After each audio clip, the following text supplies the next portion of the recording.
됐습니다. 말씀 제목 함께 보겠습니다. 꿈깨 이런 줄 가지고 말씀 듣겠습니다. 제가 초등학교, 중학교, 고등학교 때에 제일 좋아했던 과목이 수학입니다. 수학을 좀 어느 정도 할 줄 알았기 때문에 더 좋아했던 것 같습니다. 어렸을 때에 저희 부모님이 목회를 하셨는데 저희 외에 형님 한 분과 누님 두 분이 계셨습니다. 형님과 저는 3살 차이가 나서 제가 막내로서 자랐습니다. 형님이 학교 들어간 후에 집에는 이제 저만 있었죠. 당시에는 유치원이 없어서 유치원을 다니지 못하였고 집에서 부모님이 뭔가 좀 가르쳐 주셨습니다. 가르쳐 주시는데 무얼에 대한 계산하는 걸 물어보셨어요. 5 더하기 5는 몇일까? 그럼 답을 하고 이게 점점 커져서 나중에 1000단위까지 하게 되었습니다. 초등학교 들어가기 전에 당시에 1000단위까지 더하고 빼기를 그냥 암산으로 하는 사람은 많지 않았겠죠. 단순한 거지만 그걸 할 줄 알았습니다. 그래서 초등학교 들어갔을 때에도 수학을 제법 했습니다. 그런데 놀랍게도 제가 초등학교 1학년 때 나머지 공부를 했어요. 수학 때문에 나머지 공부했습니다. 저희 어머니 큰 충격이었어요. 아니 얘가 수학을 잘하는데 왜 나머지 공부할까 하는 것이었습니다.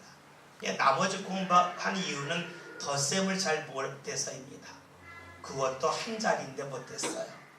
왜 못했냐면 1 더하기 2 더하기 3을 할 때에 그냥 더하면 6인지 금사 나오는데 학교다 갑자기 가루를 배우는 거예요. 그러면서 1 더하기 가로 열고 2 더하기 3 가로 닫고 는입니다.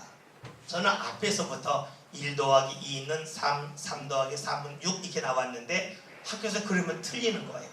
1 더하기 가로 안에 2 더하기 3, 5하고 6을 해야 되는데 저는 고집스럽게 앞에서부터 1 더하기 2는 3, 3 더하기 3은 6 계속 이렇게 보니까는 학교에서 틀린다 하더니 나머지 공부를 시켰습니다. 나중에 이 가로의 원리를 안 다음에는 쉽게 했는데 가로의 원리를 모르니까 계속해서 틀리고 결국 나머지 공부까지 하고 말았습니다. 여러분, 우리가 아주 쉬운 거라 할지라도 원리를 알지 못하면 문제를 풀지 못합니다. 원리를 알면 문제를 쉽게 푸는데 원리를 몰라서 그리고 내 생각을 계속해서 고집하느라고 아주 쉬운 수학 문제를 못 풀 때가 있습니다. 근데 세상에는 이 수학 문제만 있는 것이 아닙니다. 수학 문제야 모든 사람이 함께 약속한 것이기 때문에 누구나 어느 정도 원리를 알면 풀 수가 있습니다. 그러나 우리가 경험하는 일이나 사람과 만나는 가운데 일어난 갈등은 수학과는 다릅니다. 수학과 달리 하나의 원리가 있지 않다는 겁니다. 제가 목욕탕에 간 일이 있습니다. 목욕탕에서 좀 쉬고 있는데 어디서 개성이 들리는 겁니다. 목소리 그 톤으로 봤을 때는 고등학생쯤 되어 보여요. 근데 막 소리를 지릅니다. 되게 불쾌했습니다. 근데 멈추질 않는 거예요. 도대체 왜 제가 소리를 지르는가? 불쾌한 마음을 가지고 가서 살펴보았습니다. 보았더니 소리를 지르는 그 사람은 한 고등학생인 건 분명한데 정신장애우였습니다. 그는 소리를 지르고 그 옆에서 아버지는 그래 하면서 받아주고 있습니다. 야단을 치지 않더라고요. 그렇죠? 자녀가 정신장애우인데 누가 야단을 치겠어요? 제가 불쾌한 마음을 가지고 가서 보다가 제가 너무 미안했습니다. 그 아버지의 마음이 얼마나 아플까. 그런데 나는 그것도 모르고 불쾌하게 생각했다는 것이 너무너무 부끄러웠습니다. 분명 제가 멀리서 들을 때에는 기분 나쁜 소리였습니다. 왜 저럴까? 사람이 모인다 저러면 안 되지. 매우 불쾌했는데 막상 가서 보았더니 그것이 아니었습니다. 제가 알고 있던 것이 잘못되었음을 알았습니다. 멀리서 볼 때와 가까이서 볼 때의 다름을 알았습니다. 여러분, 우리가 살아가면서 이런 일을 한두 번 겪는 것은 아니지요.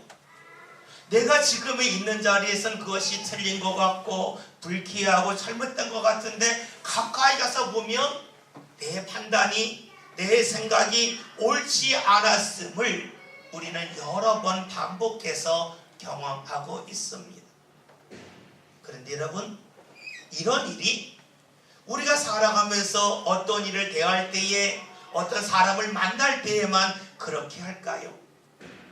내가 지금 판단하는 것이 옳지 않은데 옳다고 판단하는 것이 사람을 만날 때와 일을 행할 때만 그럴까요? 혹시 우리가 하나님을 믿으면서 하나님을 대할 때도 하나님 잘못되었다고, 하나님이 그릇되었다고 나 자신이 말하는 적은 없습니까? 우리가 나름대로 열심히 하나님을 바라보고 신앙생활을 하는데 내 삶 가운데는 어려움이 그치지 않을 때에, 그리고 이 어려움의 터널이 언제 끝날지 모를 때에 우리는 알게 모르게 정말로 하나님이 살아계시다면, 하나님이 나를 살아가신다면 어떻게 이런 일이 일어날 수 있습니까? 하면서 하나님을 향하여 원망하기도 하고 하나님이 잘못되었다고 판단할 때가 적지 않습니다. 제가 1980년대에 신학교를 다녔습니다. 그때에는 전국에 있는 모든 학교와 또 신학교에서 수없이 정부를 향하여 시위를 했습니다. 왜냐하면 이 세상이 옳지 않게 돌아가는 것이 분명하였고 사람들이 그것을 방관하는 것처럼 느꼈기 때문에 많은 학생들이 거의 매일 시위들을 하다시피 했습니다. 옳지 않은 사람이 정권을 붙잡았고 그 정권을 가진 사람이 힘없는 사람을 수없이 탄압하는 모습을 보았기 때문입니다. 그때에 제가 다니던 신학교에서 시위할 때에 불렀던 노래 중에 이런 노래가 있습니다. 가사가 이렇습니다. 우리에게 응답하소서 귀먹은 하나님. 무섭지요. 우리 기도 들으소서 혀잘린 하나님. 우리에게 얼굴을 돌리시는 화상당한 하나님. 그러다가 하나님 당신은 죽어버렸다. 지금 들으면 아주 섬뜩합니다. 왜냐하면 기도한다고 기도하고 하나님 앞에 무언가 부르짖다고 부르짖지만 하나님께서 응답하지 않는 것처럼 느꼈기 때문입니다. 우리의 고통을 하나님께서 외면하시는 것 같고 하나님이 전혀 쳐다보지도 않고 우리를 향하여 고개를 돌리시는 것처럼 느꼈기에 이처럼 섬뜩한 노래를 불렀습니다. 그런데 여러분, 우리가 표현은 다르게 하지만 그 당시 가졌던 마음이 그때만 있는 마음일까요? 오늘 혹여나 여러분 신앙생활 하면서 하나님께서 나의 기도를 들으시지 않는다고 마치 하나님은 나를 향해서는 귀먹은 하나님이 아닌가? 나를 향해서는 말씀을 하지 못하는 하나님이 아닌가? 나를 외면하는 내 얼굴을 보지 않는 하나님은 아닌가? 그런 마음 가져보신 적 없습니까? 나는 나름대로 하나님 앞에 바르게 섰다고 생각하는데 하나님이 바르게 나를 보지 아니하시고 대하지 않는다고 느끼는 것이 오늘 우리들에게도 분명 있을 것입니다. 특별히 여러분은 선하게 산다고 생각하고 나름대로 열심을 다하여 믿음 생활하는데 여러분의 삶이 힘들고 어려우면 하나님 왜 그러십니까? 하는 소리가 나도 모르게 나올 때가 있을 겁니다. 어려움이 끝이 보인다면 좀 기다리겠지만 그 끝이 보이지 아니할 때에 하나님이 나를 포기하신 것은 아닐까 하면서 하나님을 향하여 원망의 말을 할 때로 있을 겁니다. 그런데 이렇게 하나님을 향하여 옳지 않다고 하나님을 이해할 수 없다고 고백하는 것은 우리 시대의 모습만은 아닙니다. 어느 시대를 막론하고 사람들은 하나님을 제대로 이해하지 못했습니다. 하나님을 제대로 알지 못했습니다. 제대로 알지 못하고 제대로 이해하지 못하기에 하나님을 오해하고 하나님을 향하여 원망과 불평이 자신도 모르게 입에서 자꾸만 나왔습니다. 오늘 우리가 시편 73편에 있는 말씀을 읽었습니다. 우리가 앞에 있는 구절을 읽지 않았지만 말씀을 보면 이런 말씀이 나옵니다. 하나님, 제가 길을 가다가 미끄러져 넘어질 뻔했습니다 라고 말합니다. 이것은 길을 가는데 비가 와서 눈이 내려서 길이 미끄럽다는 뜻이 아닙니다. 이렇게 고백한 이유는 자신의 믿음의 길을 걸어가다가 그 믿음의 길을 넘어질 뻔했습니다 라는 고백입니다. 왜 이런 고백을 하냐면 자신이 살면서 보았더니 옳지 않은 사람이 있는데 그 사람이 잘 되더라는 겁니다. 그뿐만이 아닙니다. 그런 사람이 죽을 때 보았더니 고통스럽게 죽을 줄 알았는데 너무 여유롭고 평안하게 죽더라는 거죠. 그걸 보면서 도저히 하나님을 이해할 수가 없었습니다. 그러니 믿음의 길을 걸어가는 것이 그다지 즐겁지 않았다는 것이지요. 이 사람이 왜 이런 고백을 했을까요? 만약에 자신이 하는 일이 잘 되었다면, 자신에게 아무런 부족함이 없었다면 이런 고백을 전혀 하지 않았을 겁니다. 자신은 나름대로 열심히 하나님을 찾고 있고 열심히 믿음 생활을 하고 있는데 삶이 힘들고 어려워요. 반면에 하나님을 멀리하는 사람을 보았는데 그 사람이 악한 일을 하면서도 너무너무 잘 되는 겁니다. 그리고 그가 죽을 때까지 여유롭게 사는 걸 보면서 그의 마음은 편하지가 않았습니다. 만약에 여러분에게 힘든 일과 쉬운 일 중에 어느 일을 하겠냐라고 물으면 거의 대부분의 사람은 힘든 일보다 쉬운 일을 택합니다. 그런데 이 힘든 일이 매우 가치 있는 일이고 쉬운 일이 정말로 쓸데없는 일이라고 한다면 사람들은 쓸데없지만 쉬운 일이 아니라 힘들지만 가치 있는 일을 택합니다. 힘들다 힘들지 않다가 아니라 가치가 있다 가치가 없다를 가지고 내가 택할 것을 정하지요.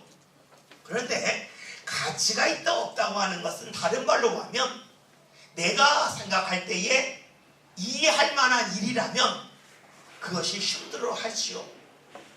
반면에 내가 생각할 때에 도저히 이해할 수 없고 납득할 수 없는 일이라고 한다면 그 일이 쉬워도 사람들은 택하지 않고 멀리하고 맙니다. 달리 말하면 내가 이해할 수 있다면 그것은 힘들어하지만 내가 이해할 수 없다면 그것이 아무리 쉬운 일을 할지라도 그것을 가까이 하지 않는다는 겁니다. 하나님을 대할 때 역시 그렇겠죠. 하나님이 하시는 일이 내가 볼 때에 이해가 되면 하나님을 믿는 것이 너무 쉽고 즐겁습니다. 반면에 하나님께서 이 세상을 다스린다고 믿고 있지만 하나님이 하시는 일이 이해가 되지 않으면 하나님을 믿는 것이 너무너무 힘이 듭니다. 그런 사람의 고백이 오늘 성경에 그대로 묻어나 있습니다. 16절에는 말씀을 함께 볼까요? 다 같이 읽겠습니다. 내가 어쩌면 이를 할까 하여 생각한즉 그것이 내게 심한 고통이 되었더니. 아멘. 그의 고백입니다. 너무 마음이 고통스럽다는 겁니다. 하나님이 하시는 일이 너무너무 이해가 안 되더라는 거지요. 악한 사람이 왜 잘 됩니까? 그리고 믿음의 사람들이 왜 어려움을 당합니까? 그는 도저히 그것이 이해가 되지 않았습니다. 우리들은 내가 무언가 이해가 되지 않을 때에 주로 어떻게 반응합니까? 이해가 되지 않으면 외면하죠. 보면 되지 뭐, 이거예요. 예수님의 제자를 생각해 봅시다. 예수님이 예루살렘에 들어가실 때에 제자들에게 말씀하셨습니다. 마을에 가면 나귀들이 있다. 그 나귀 중에서 사람이 타보지 않은 나귀 새끼가 있는데 그걸 끌고 와라. 끌고 오다가 만약에 주인이 와서 왜 끌고 가냐라고 물으면 주께서 쓰시겠다라 말씀하셨습니다. 다른 말로 하면 주인에게 묻지 말고 가져오다가 도둑놈이다, 너 왜 가져가냐 물으면 주께서 쓰시겠다고 하라 라고 말하라는 겁니다. 여러분, 이 말을 따르기가 쉽지 않죠. 먼저 주인에게 가서 주께서 쓰시겠답니다, 그러니 나귀를 가져가겠습니다, 이거 쉽잖아요. 그런데 예수님의 제자들은 주의 말씀대로 정말로 행합니다. 나귀를 끌고 와요. 주인이 저 도둑놈 아니냐, 왜 가져가냐 그랬더니 주께서 쓰시겠다 합니다. 힘든 일이지만 주의 말씀대로 움직였습니다. 그런데 이렇게 주의 말씀대로 움직였던 제자들이 예수님께서 잡히실 때 어떻게 합니까? 예수님이 기도하고 돌아오셨을 때에 가룟 유다가 많은 대제사장의 무리를 데리고 왔습니다. 묻습니다. 여기 예수가 어디냐? 그런데 예수님이 나다 말씀하실 때에 예수님의 권능이 얼마나 강했는지 요한복음 18장에 있는 말씀을 사람들이 다 쓰러집니다. 그리고 일어납니다. 제자들이 내가 예수를 지켜가지고 칼을 뽑아서 싸우려고 그럽니다. 예수님은 아무 말씀도 하지 않고 그냥 잡혀가시지요. 이때 제자들이 어떡하는가? 우리가 잘 알고 있는 마가복음 14장의 말씀은 다 도망갑니다. 모두 도망갑니다. 왜냐하면 예수님을 더 이상 이해할 수 없었고 그런 주님이라면 믿을 필요가 없다고 여겼기에 3년 동안 열심히 다녔지만 예수님에게 등을 돌리고 다 도망가고 말았습니다. 이것이 사람들의 모습이죠. 이해할 수 없다면 언제든지 등을 돌립니다. 오늘 우리는 신앙생활하면서 하나님이 나에게 하시는 일이 이해가 되지 않을 때에 대부분 어떡합니까? 하나님에게 등을 돌리고 말죠. 그런데 오늘 말씀을 보면 이 사람은 등을 돌리기에 앞서서 주님을 이해할 수 없는 것이 말씀 맨 마지막에 심한 고통이 되었습니다. 알고 싶었습니다. 주님이 왜 그렇게 내 삶 가운데 이해될 수 없는 분인지 너무 고통스러웠습니다. 주님께 등을 돌리지 않았지요. 왜냐하면 그만큼 주를 귀하게 여겼기 때문입니다.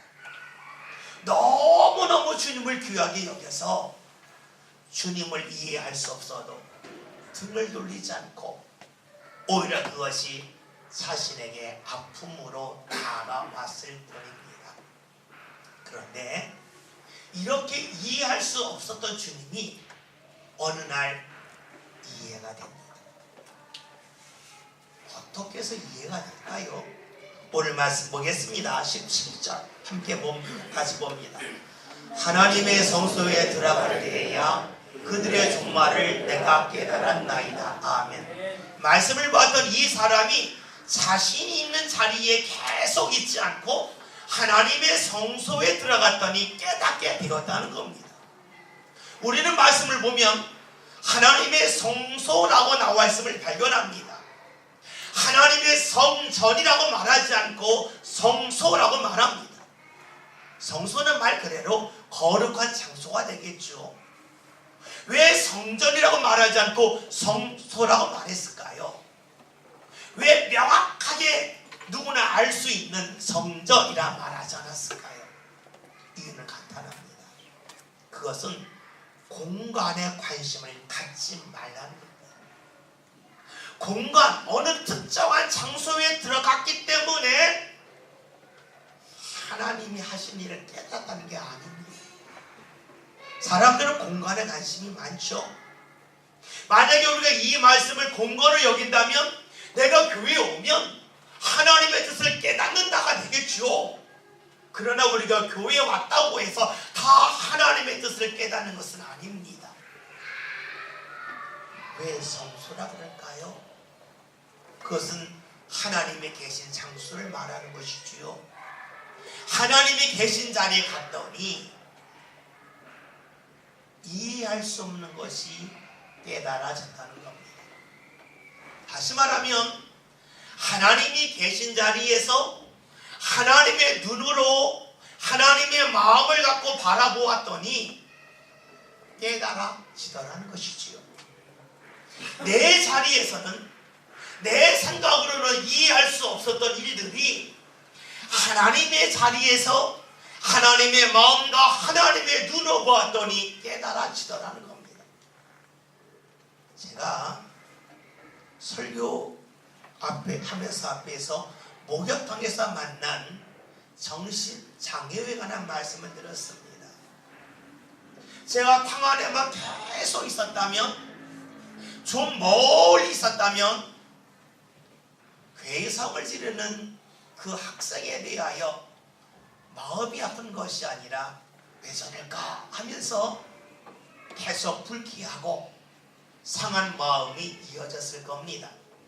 그러나 제가 있는 자리에서 옮겨갔습니다. 가까이 가서 보았습니다. 그랬더니 왜 그렇게 했는지가 이해되었고, 탕 안에서 제가 불쾌하게 여겼던 마음이 오히려 부끄러워졌습니다.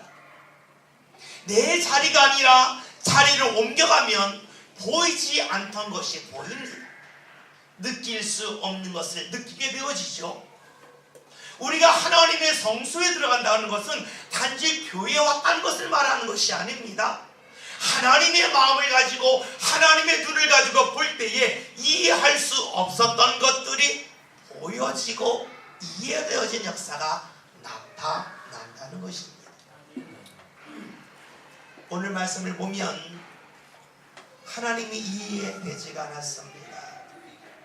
그러나 성소에 들어갔더니 하나님의 마음을 가지고 보았더니, 하나님의 눈을 가지고 보았더니 이해할 수 없었던 것들이 이해되어지고 깨닫지 못했던 것들이 깨달아지는 그런 역사가 나타났음을 고백을 합니다. 그러면서 자신이 잘못 보았던 것을 하나님의 눈을 가지고 제대로 보면서 이런 말을 하지요. 말씀 18절 19절을 함께 봅니다. 말씀 봅니다.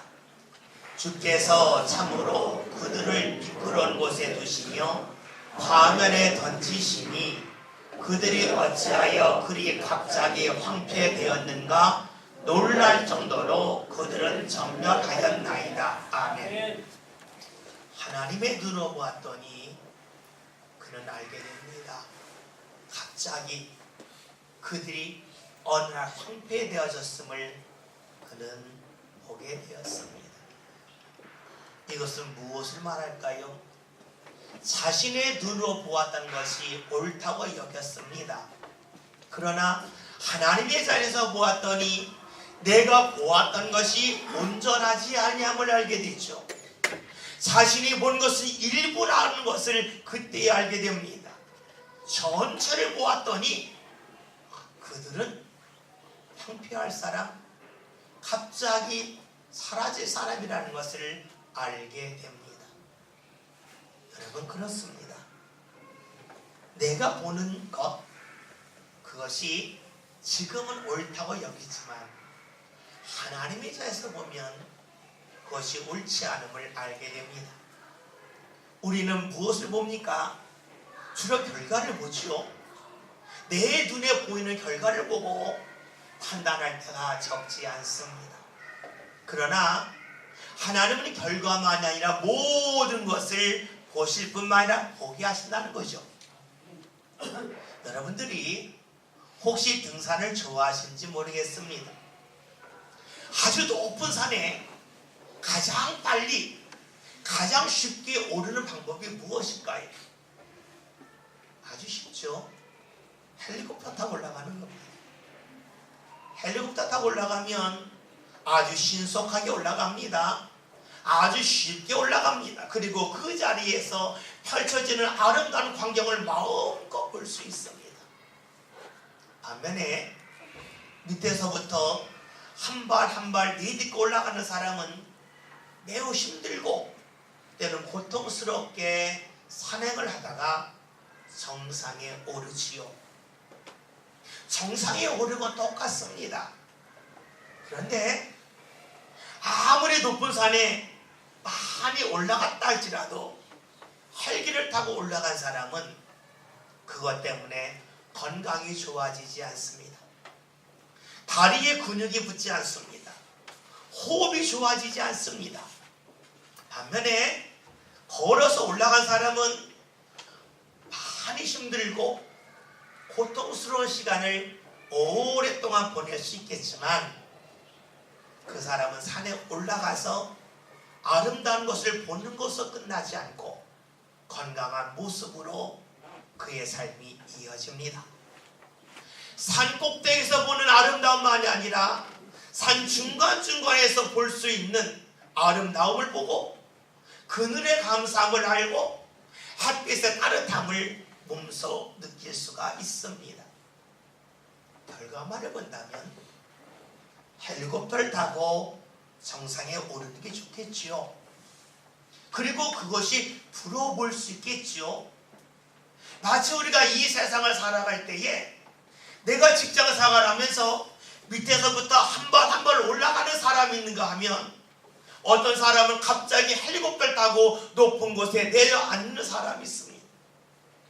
우리가 삶을 시작할 때에도 부모를 떠나서 내 삶을 새롭게 출발할 때에도 부모 덕분에 헬기를 타고 높은 데서 시작하는 사람이 있고 바닥부터 하나하나 올라가는 사람이 있습니다.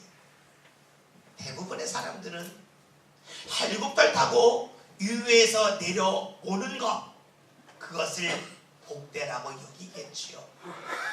그러나 과연 그것이 진짜 삶의 복이 될 수 있을까요? 오늘 말씀을 보면 이 사람이 주를 만나기 전에 주의 성소에 있기 전에 느꼈던 것이 무엇이었냐면 왜 악한 사람들이 잘 되냐는 것이었습니다. 그러나 하나님 품에서 봄을 통하여 합니다. 그들이 누리고 있는 즐거움과 기쁨은 갑자기 사라질 것이라는 겁니다. 부러워할 것이 아니라고 하는 것을 깨닫게 되어졌지요. 오늘 우리에게 필요한 것이 무엇일까요? 그것은 내가 지금 주의 품 안에서 보는 것입니다. 주의 품 안에서 볼 때에 보지 않았던 것들이 보이게 되기 때문이지요. 예수님께서 십자가를 지셨습니다. 십자가를 지시고 쉼없이 돌아가시는 모습을 보면서 사람들이 어떤 마음 가졌을까요? 예수님이 왜 저렇게 돌아가셔야 되는가? 그런 주님이라면 내가 믿을 필요가 있겠는가? 하면서 다 떠나갔지 않았습니까? 그러나 우리는 예수님의 부활 후에 모든 것을 압니다. 왜 예수님이 십자가를 지셨는지, 그 십자가를 통하여 우리의 죄를 대신 짊어지기 위하여 예수님이 얼마나 큰 고통을 감내하셨는지를 압니다. 그리고 하나님의 사랑을 발견할 수가 있습니다. 십자가까지만 본다면 왜 그랬을까? 의문투성입니다. 십자가를 지나서 부활을 볼 때에 하나님 하신 일을 이해할 수가 있고 거기에 감사할 수가 있습니다. 오늘 우리에게 필요한 것은 하나님의 성소에 들어가는 겁니다. 그럴 때 비로소 온전하게 제대로 볼 수 있기 때문입니다. 하나님의 자리에서 모든 것을 본 이 사람이 이런 고백을 하죠. 마지막 절 20절을 봅니다. 함께 봅니다. 주여 사람이 깬 후에는 꿈을 무시함 같이 주께서 계신 후에는 그들의 형상을 멸시하리이다. 아멘. 말씀을 보면 꿈을 꿀 것과 꿈에서 깬 것을 구별하고 있습니다. 꿈은 대부분 우리의 감춰진 욕망이 드러난다 그러지요. 꿈속에서라도 여유롭고 싶고, 꿈속에서라도 부자가 되고 싶고, 꿈속에서라도 성공하고 싶은 마음이 우리에게 있습니다. 꿈을 꿀 때는 즐거워요. 그러나 꿈은 꿈일 뿐입니다. 꿈이 현실은 아닙니다. 그러기에 꿈속에서 즐거웠던 것도 꿈을 깬 후에는 다 잊고 맙니다. 다 뒤로 하고 말지요. 왜냐하면 꿈속에서 본 것은 제대로 보고 느낀 것이 아니기 때문이죠. 오늘 우리가 보고 느끼는 것이 있습니다. 내가 볼 때는 그것이 옳아 보여요. 그것이 틀림없이 정확한 사실로 느껴집니다. 그러나 하나님을 만나고 나면 주의 눈으로 보면, 주의 마음으로 보면 그것이 제대로 본 것이 아님을 알죠. 그것은 마치 꿈처럼 현실이 아님을 압니다. 주를 만난 사람이 제대로 봅니다. 주의 눈으로 볼 때에 정확하게 봅니다. 그러기에 우리에게 필요한 것은 주의 눈으로 보는 것입니다. 내가 보는 것이 옳다고 하는 생각, 그 생각에서 벗어나는 것이 필요합니다. 다시 말하면 내가 옳다고 하는 꿈에서 깨어나서 정말로 옳으신 하나님, 진리이신 하나님, 모든 것을 주관하시는 하나님의 눈과 마음으로 우리의 삶을 보는 것이 그 무엇보다 중요합니다. 혹여나 여러분, 내가 하나님을 믿으면서 내가 옳다고 하는 생각이 있습니까? 내가 본 것이 늘 정확하다고 하는 그 생각 속에 살고 계십니까? 그렇다면 오늘 말씀처럼 우리는 꿈에서 깨어나야 될 것입니다. 꿈에서 깨어나는 일, 그 일이야말로 믿음의 사람이 꼭 걸어가야 할 길입니다. 내가 옳다고 하는 생각, 그 꿈속에서 깨어납시다. 그리고 하나님의 마음과 하나님의 눈을 가지고 볼 수 있도록 주님이 원하신 자를 향하여 우리의 삶의 발걸음을 옮겨갑시다. 우리의 생각과 우리의 마음의 발걸음을 옮겨갑시다. 그리하여 하나님이 보게 하신 것을 정확하게 보면서 감사할 때 감사하고 지나칠 것을 지나칠 수 있는 넉넉한 믿음의 삶이 저와 여러분의 삶이 될 수 있기를 원합니다. 여러분, 내가 옳다고 하는 꿈에서 깨어납시다. 그 꿈 때문에 내 삶 가운데 원망과 불평과 미끄러워져서 넘어지는 그런 일이 없기를 바랍니다. 하나님의 눈으로, 하나님의 마음으로 우리의 삶을 살아갈 수 있도록 주께서 우리를 붙잡아 달라고, 그 자리에 이르게 달라고 함께 기도하고 간구하고 주께서 붙잡아 주는 가운데 그 자리에 저와 여러분이 함께 이룰 수 있기를 주의 이름으로 기원드립니다. 기도합니다. 하나님, 오늘 저희들이 볼 때에 부조리 하고 옳지 않은 수많은 일들이 있지만 주여, 저희가 판단하고 저희가 결정하는 꿈에서 깨어날 수 있기를 원합니다. 아멘. 저희들이 하나님을 믿사오니 하나님의 마음을 가지고 하나님의 눈을 가지고 볼 수 있기를 소망하게 하시고 아멘. 기도하게 하시고 아멘. 하나님의 인도를 받게 하여 주시사 저희를 삶 가운데서 하나님이 보게 하시는 것 온전히 볼 수 있는 믿음의 주인공들 되게 하여 주옵소서. 아멘. 그리하여 감사가 넘치게 하시고 아멘. 가는 곳곳마다 주께서 허락하시는 은혜 온전히 붙잡게 하여 주옵소서. 아멘. 예수님의 이름으로 기도하였습니다. 아멘. 아멘.